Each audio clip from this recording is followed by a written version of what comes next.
نے قربانی دی ان کی تعداد انگنت ہے۔ اور آج جس ہیرو جس شہید کی میں بات کرنا چاہ رہا ہوں وہ ہے اشفاق اللہ خان۔ کون ہے؟ اشفاق اللہ خان جو ہے وہ فیض آباد میں پیدا ہوئے 22 اکتوبر 1900 کو وہ پیدا ہوئے، اور وہ بچپن سے آزادی کا متوالا تھا، اور اس کی رگ رگ میں آزادی سرایت کر چکی تھی۔ آپ جانتے ہوں گے کہ ہماری اس دھرتی پر انگریز سامراج زیر قبضہ تھا، اور اس سامراجت سے لڑنے کے لیے اس نے کارہائی نمایاں انجام دے۔ اور آپ کو اس بات کی پتہ ہے کہ آپ نے سنا ہوگا کہ کاکوری کانسپریسی جو ہے اس میں اس کا ہاتھ تھا، اور وہ ایسوسیٹڈ تھا ہندوستان ریپبلک ایسوسیشن کے ساتھ۔ وہ انفلوئنس ہوا بسمل کی وجہ سے، رام پرساد بسمل جسے کہتے تھے، وہ اس کا گہرا دوست تھا اور اس کے شانہ بشانہ ہمیشہ چلتا رہتا تھا۔ آپ نے دیکھا ہوگا کہ رنگ دے بسنتی ایک فیچر فلم ہے، رنگ دے بسنتی میں ان 5 دوستوں کا وہ پوری ڈیٹیل وہاں دی ہوئی ہے، اگر آپ نے دیکھی ہوگی رنگ دے بسنتی، اور آپ اس کو اگر دیکھنا چاہتے ہو آپ اس کو دیکھ لینا، آپ کو اس کا رول کافی اچھا نظر آئے گا۔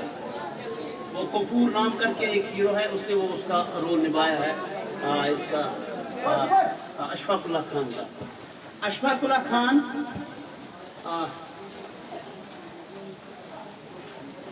اس کے ساتھ وابستہ تھے۔ جب نان کارپوریشن موومنٹ سٹارٹ کی گئی وہ بہت خوش ہوئے کہ گاندھین فیز شروع ہوا تھا 1915 میں، اور حال ہی میں گاندھی ساؤتھ افریقہ سے واپس آئے تھے، اور اس نے نان کارپوریشن موومنٹ شروع کی، اور جو راولٹ ایکٹ انگریز سامراج نے پاس کیا تھا 1919 میں، اور پھر جلیانوالہ باغ مسیکر بھی ہوا، اس چیز کو بھی آپ پڑھ چکے ہوں گے اور آپ نے اس کے بارے میں بہت اچھے سے سنا بھی ہوگا۔ اور اس طرح سے نان کارپوریشن موومنٹ جب ہوئی، پھر نان کارپوریشن موومنٹ آگے چلی، گاندھی جی نے کہا کہ نہ ہم ٹیکس دیں گے، نہ ہم سرکاری نوکری کریں گے، ہم عدالتوں کا بائیکاٹ کریں گے، ہم یہ سب چیزوں پہ ان چیزیں ہیں جو ان کے دفاتر ہیں ان کا بائیکاٹ کریں گے۔ اور اس طرح سے جب نان کارپوریشن موومنٹ آگے چلی، 1923 میں چورا چوری کا انسیڈنٹ ہوتا ہے، اور چورا چوری انسیڈنٹ میں ایک پولیس اسٹیشن میں پولیس والوں کو مارا گیا۔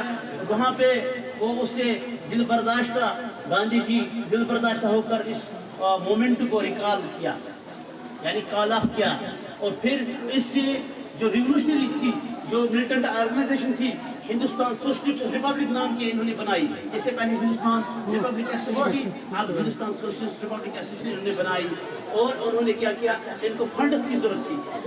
یہاں لکھنؤ سے فیض آباد 15 کلومیٹر کی دوری پر ہے، وہاں پہ ایک پولیس اسٹیشن ہے کاکوری اس کا نام ہے۔ کاکوری پر جب یہ ٹرین پہنچتی ہے تو یہ جو ملیٹنٹس ہیں، جو ریولوشنریز ہیں، جن میں بسمل بھی تھا، چندر شیکھر آزاد بھی تھا، لہری بھی تھے، روشن سنگھ بھی تھے، بہت سارے دوست تھے، تقریباً 9-10 کے قریب دوست تھے۔ یہ اس ٹرین میں چڑھے، اور اس کی ڈرائیور کی جو ٹرین کا ڈرائیور ہے اس کے سر پر بندوق تان دیا، اس کا کہا کہ ٹرین آپ روک دو، ہمیں کسی کو نقصان نہیں پہنچانا ہے، ہمیں اس ٹریجڈی کو لینا ہے، جو پیسہ برطانیہ نے ہمارے دھرتی سے یہ ٹرین غلط کی ہے، اس پیسے کو ہم واپس لوٹا رہے ہیں۔ اور پھر اس کو روک کر ایکسیڈنٹ بھی وہاں پہ فائر ہوتا ہے، اور اسی اثنا میں یہ 5 اگست پہ جو واقعہ پیش آتا ہے، اور پھر ان کو آگے جا کر ان کی پولیس تلاش کرتی ہے۔ سکاٹ لینڈ یارڈ کی پولیس بہت مشہور تھی، 8,000 کے قریب پیسے انہوں نے لوٹے، اور انہوں نے 1 لاکھ کے روپے اس پہ لگا دیے اس کیس کو ان ملیٹنٹس کو پکڑنے کے لیے، ریولوشنریز کو پکڑنے کے لیے، اور سکاٹ لینڈ یارڈ نے ان کو تلاش کر کے ان کو ڈھونڈ کر نکالا۔ پھر جو یہ نا اشفاق اللہ خان ہے، اشفاق اللہ نیپال چلا جاتا ہے، وہاں سے بہار آتا ہے اور پھر باہر چلا جاتا ہے انجینئرنگ کرنے کے لیے، کہتا ہے کہ میں انجینئرنگ کرنے جاؤں اور اس دیش کے کام آؤں، جو پیسہ کماؤں وہ دیش کی خاطر لٹا دوں۔ اور اسی آستھا میں اشفاق اللہ خان بھی مخبری کرتا ہے، لہری مخبری کرتا ہے، جو ان میں تھا اس کو ٹارچر کر کے کیا کرتا ہے، اس کو پکڑ کر ان کے حوالے کرتا ہے، اور اس طرح سے یہ کیس انجام کو پہنچتا ہے۔ اور 19 دسمبر کو کیا ہوتا ہے، 1927 کو اس کی پھانسی ہوتی ہے۔ یہ تھی آج کی داستان اشفاق اللہ خان کے نام۔ جزاک اللہ خیر۔